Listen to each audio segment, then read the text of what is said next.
How can you work in having a good relationship with yourself? Work hard at it and we focus on it, that we can make it happen. People who have accomplished great things did accomplish great things because they didn't give up. Don't view it as a mission impossible.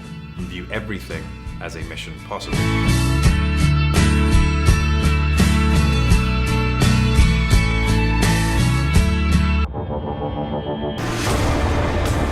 You got one instinct you do not remotely understand. This Australian murder mystery series, Troppo, based on the best-selling book Crimson Lake by Candice that will premiere on Amazon. I believe this series has a lot of unexpected events, secrets, broken characters, and many unpredictable things going on. What else can the audience expect from Troppo? What is Troppo means exactly? So basically, Troppo means to lose your mind in the heat. So obviously shooting in far north Queensland, there is something about the heat that makes people go crazy. Which is opposite from the United States or this side of the world. We're on the other side of the equator. So when we hear heat, we think south. But in Queensland, it's north. And the story takes place as far north as you can get in Australia. It's a term we use here in Australia for going a little bit crazy. So up in the top end where this book is set, and this TV series, obviously, the heat gets so intense sometimes, and it's the humidity. It just sends people a little bit crazy. Crime skyrockets. It's a whole season. So it's a term we use for just going off your head a little bit. And that whole area, I decided to set the novel up there because it's kind of predatory. You know, there's a sense that anything can happen. There are these almost magical creatures, mosquitoes as big as golf balls, and spiders that eat birds, and crocodiles everywhere. It's I don't do cars. I also don't do touching. No touching. Ted and Amanda, both of your characters together, investigate the mysterious disappearance of a Korean family man and tech pioneer in the small community. How did you both prepare for your roles, and what has been the most challenging things to do as actors for this crime drama? Well, it's challenging for me to be drunk for that many months.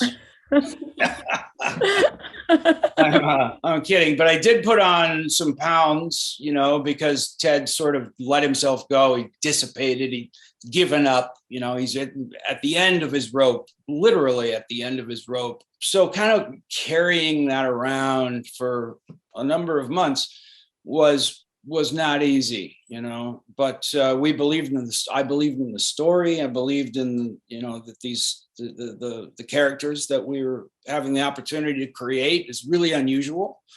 I mean, Amanda and Ted are just, they're not people that you meet every day. So that was fun. No thanks. You're a cop. Get off my property. And as the characters battle to uncover the truth and the tightly held secrets of Crimson Lake, their own traumatic past are dragged painfully into the present, tearing them apart as each of them faces their own fight for sanity and indeed survival. In terms of the script, what part of the story for you is the most powerful and why? It's the fact that these two characters have come together because Ted's life is in tatters and he's drowning, and he just reaches out, and the person that grabs his hand is Amanda, and she is just terrible for that role in his life. He's like, if anyone was going to save me, why did it have to be you? Because her life is such a mess. And that's what I try to do. I try to put characters together who really are not suited personality-wise or at this time in their life. And that generates a lot of conflict and usually both characters looking at themselves and saying, why isn't this working? How do I work out? And growing by working together. Yeah. I'm trying to find my husband. You are a private investigator. Is that correct? And we can say that Crimson Lake is the setting for murder, betrayal, adultery, redemption, connections that need to be healed, shame, and much more. Is there any more moral lesson that we can learn from this story? My God, I mean, that's a lot. Is there anything else? But I mean, I think it's interesting, like to explore all of those themes through two really odd and unusual characters and the way in which they interact with each other. I think that's what's really interesting about Troppo.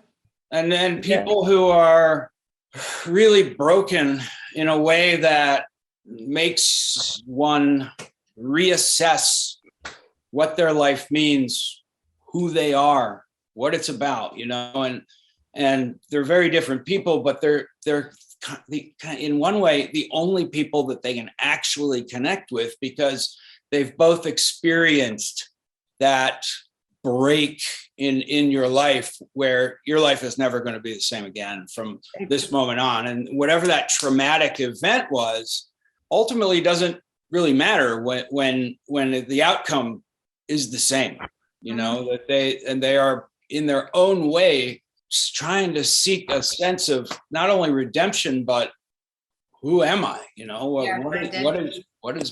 Why am I here? I think there's prejudice. There is assumptions, because Ted's life is ruined by this accusation that is pinned upon him. And there is the assumption that as soon as someone is arrested for a crime, they must have done it, because the police wouldn't arrest someone unless they were sure, which is not true.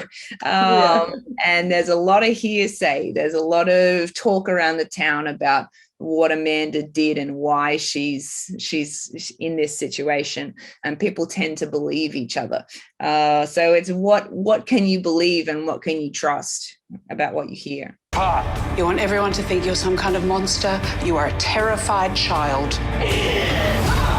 Ted and Amanda together investigate the mysterious disappearance of a Korean family man and tech pioneer in the small community. How was your dynamic in working with the main characters and portraying your story? I try to tell human stories about ordinary people, because I think that there's been a stream of fiction told about really rich people with really amazing lives and the conflict, which is great. I love to see that. I like to look into the lives of people that I will never be, but I also really enjoy saying to myself, my brother is just like that, or my friend is just like that, or I'm just like that, and connecting in a personal way to the stories. They found the car, detective. Found something on your own. Get her out of here. Do you have any idea who you're working with? And the location of this film took place in the beautiful Australia. We can see crocodiles, snake, beautiful landscape, which is perfect for a mystery solving series. Could you both describe which scenes were the most fascinating scenes to shoot and film during this 8-episode series?